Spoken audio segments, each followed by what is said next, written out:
भीष्म पितामह ने दर्शन भक्ति का भीष्म पितामह ने आश्रय लिया। भीष्म पितामह के साथ साथ आपने सुना कपिल देव जी महाराज ने अपनी माता देवहूति को दर्शन भक्ति के विषय में ज्ञान का उपदेश दिया, जिसे भागवत जी में कपिलोपदेश की कथा के नाम से जानते हैं। अब आगे कथा आती है। महाराज मनु की 3 पुत्रियां आकृति, देवहूति, प्रसूति। आकृति व्याही गई प्रजापति रुचि को, प्रसूति व्याही गई प्रजापति दक्ष को, देवहूति का विवाह हुआ कर्दम ऋषि के साथ। अब मनु महाराज के 2 पुत्र हुए हैं, उत्तानपाद और प्रियव्रत। उत्तानपाद के विषय में आप सब जानते हैं। प्रियव्रत के विषय में भागवत जी कहती हैं, प्रियव्रत के जीवन का प्रियव्रत ज्यादा से ज्यादा भगवान के नाम का भजन करना था। और उत्तानपाद के विषय में हम सब जानते हैं, उत्तानपाद की 2 पत्नियां थी। पहली पत्नी का नाम सुनीति था और दूसरी पत्नी का नाम सुरुचि था। सुनीति से पुत्र हुए ध्रुव और सुरुचि के पुत्र हुए उत्तम। बड़ा सुंदर भक्त ध्रुव का प्रसंग है, आप सब जानते हैं कि लगभग 5-6 वर्ष की उम्र बालक ध्रुव की खेलते खेलते आए और आकर के अपने पिता की गोद में बैठ गए। तो दूर खड़ी सौतेली माता ने जब देखा, सुरुचि ने, राजा की 2 रानियां हैं और राजा भी बड़ी रानी से प्रेम, छोटी रानी से प्रेम करता है, बड़ी रानी से नहीं। और बड़ी रानी के बेटे हैं ध्रुव। तो खेलते खेलते आके जब पिता की गोद में बैठे और दूर खड़ी सौतेली माँ सुरुचि ने देखा, तो पहले तो सोचती है कि शायद ये मेरा बालक है, लेकिन जैसे ही पास में गई, अरे ये मेरा बालक नहीं है, ये तो सुनीति का बेटा है। तुरंत अपने पति के पास पहुंची और पति की गोद से उस छोटे से बालक ध्रुव को उठाया और उठा करके पृथ्वी पर फेंक दिया, पटक दिया। अब ध्रुव जी छोटे से हैं, 5 वर्ष के, सोच रहे हैं कि शायद मेरी जो माँ है, दूसरी माँ, वो मुझे गोद में ले रही थी, मैं माँ के हाथ से गिर गया, छूट गया। इसलिए ध्रुव ने छोटे छोटे से दोनों हाथ ऊपर किए। जब बच्चे परेशान होते हैं तो क्या करते हैं, ऐसे ही करते हैं ना, दोनों हाथ कि गोद में ले लो माँ। तो ध्रुव को लगा कि माँ के हाथ से मैं छूट गया हूं, इसलिए दोनों हाथ ऊपर कर लिए कि माँ गोद में ले लूं। लेकिन सौतेली माँ ने ध्रुव के दोनों हाथों को बांधा, जोर से पकड़ा और पकड़ करके कहती है कि यदि तुझे पिता की गोद में बैठना है तो जा जंगल में जाकर के तपस्या कर, भगवान से वरदान प्राप्त कर, तब जाके तू पिता की गोद में बैठ पाएगा। ध्रुव जी ने पूछा, माँ क्या राजा मेरे पिता नहीं है? सुरुचि कहती है, राजा तो तेरे पिता हैं, पर मैं तेरी माता नहीं, तूने किसी अन्य स्त्री की कोख से जन्म लिया है, इसलिए तू राजा की गोद में बैठने का अधिकारी नहीं है। और सुनीति के पुत्र से सुरुचि कहती है, नावत्स नृपतेर दृश्यम भवानारोढुमर्हति नागृहीतो मया यत्वं कुक्षाबपि नृपात्मजा। नावत्स नृपतेर धृष्ण्यम, हे वत्स, राजा की गोद में बैठने की धृष्टता, ढिठाई मत करो, क्योंकि राजा तो तुम्हारे पिता हैं, पर मैं तुम्हारी माता नहीं, तुमने किसी अन्य स्त्री की कोख से जन्म लिया है। यदि तुम्हें पिता की गोद में बैठना है तो मर करके तुम फिर से मेरी कोख से जन्म लो। इतने छोटे से बालक ध्रुव से, इतने छोटे से बालक ध्रुव से सुरुचि ने ऐसी बातें कहनी शुरू की। ध्रुव रोते रोते अपनी माँ के पास पहुंचे, सुनीति के पास। माँ ने पूछा कि मेरे पुत्र को क्या हुआ।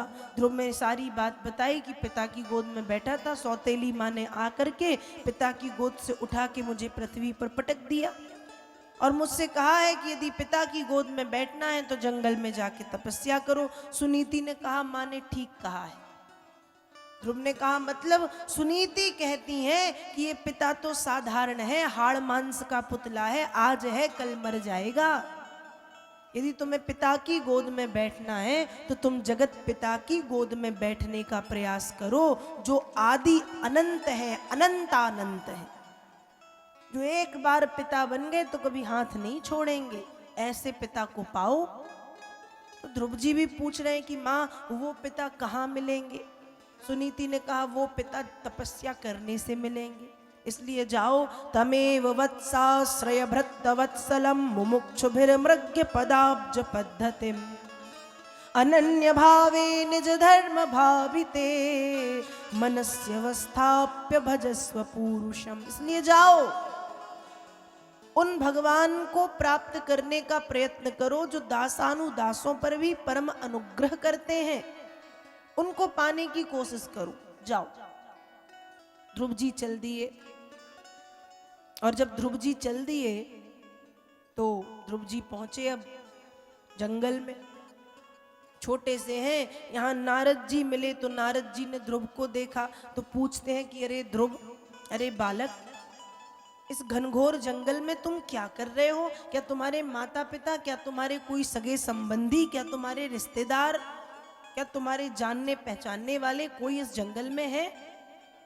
ध्रुव ने कहा नहीं नहीं, मैं तो अकेला आया हूं। नारद जी ने कहा क्यों आए हो अकेले? ध्रुव ने कहा तपस्या करने।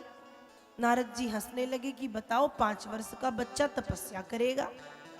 नारद जी ने हंसते हुए कहा अरे ध्रुव, अभी तेरी उम्र तपस्या करने की नहीं है, अभी तेरी उम्र खाने खेलने कूदने पढ़ने लिखने की है। जा लौट जा और जाकर के माँ के पास रह, खेल कूद पढ़ाई लिखाई कर। और ध्रुव नारद जी से कहते हैं बाबा या तो मुझे बता दो तपस्या कहाँ करते, या तुम मुझे अकेला छोड़ दो। बाबा मैं जगत पिता की गोद में बैठूंगा। जब नारद जी ने ध्रुव की इतनी बातों को सुना तो नारद जी भी सोच रहे हैं कि बताओ कैसा बालक है। और ध्रुव ने एक बात और कह दी, कार्यम साधयामी व देहम पातयामी, या तो भगवान को प्राप्त कर लूंगा और यदि भगवान नहीं मिले तो देहम पातयामी, मर जाऊंगा। इसलिए आप मुझे बताओ तपस्या कहाँ करते हैं, कैसे करते हैं? नारद जी ने बताया तत्तात गच्छ भद्रम ते यमुनायास्तटम शुभम पुण्यम मधुवनम यत्रो सानिध्यम नित्यदा हरे। जाओ, जाकर के तपस्या करो। यमुना के तट पर मधुवन नाम का एक जंगल है, कहते हैं वहां तपस्या करने से भगवान बहुत जल्दी मिलते हैं, क्योंकि उस जंगल में नित्यदा हरे, हरि नित्य निवास करते हैं।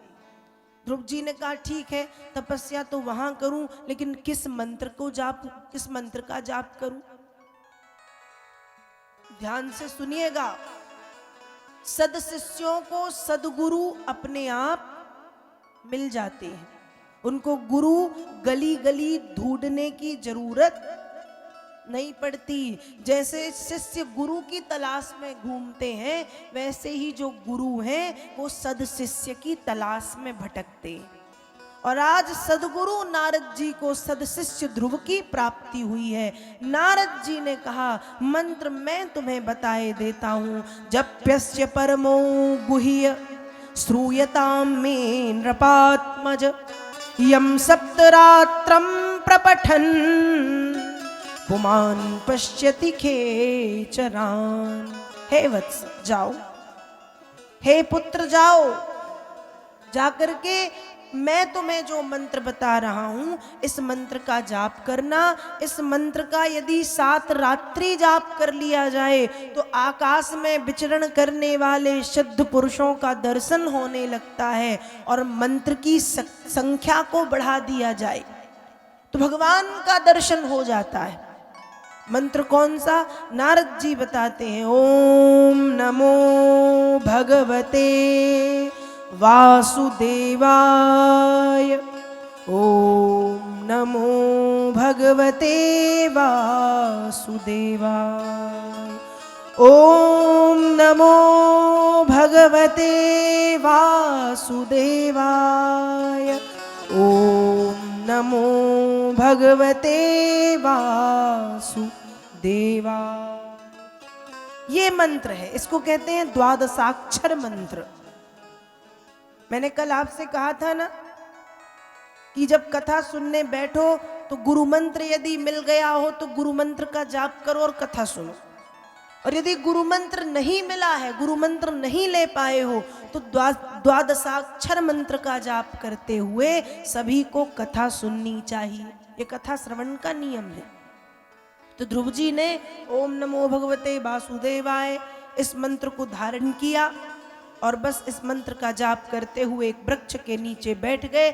6 महीने तक कठोर तपस्या की, कुछ दिनों तक कंदमूल फल खाए, इसके बाद कंदमूल फल खाना छोड़ के पत्ते खाए, पत्ते खाना छोड़े वायु का भक्षण किया, एक पैर पे खड़े होके तपस्या की। और छोटे से बालक ध्रुव की कठोर तपस्या को देख के भगवान का भी सिंहासन हिलने लगा। अब भगवान ने कहा कि जरा पता लगाओ कौन तपस्या कर रहा है। नारद जी आप तो पृथ्वी में जाते रहते हो, जरा बताओ तो कौन तपस्या कर रहा है। नारद जी ने कहा बताओ, नारायण होने के बाद भी इतना नहीं जानते प्रभु।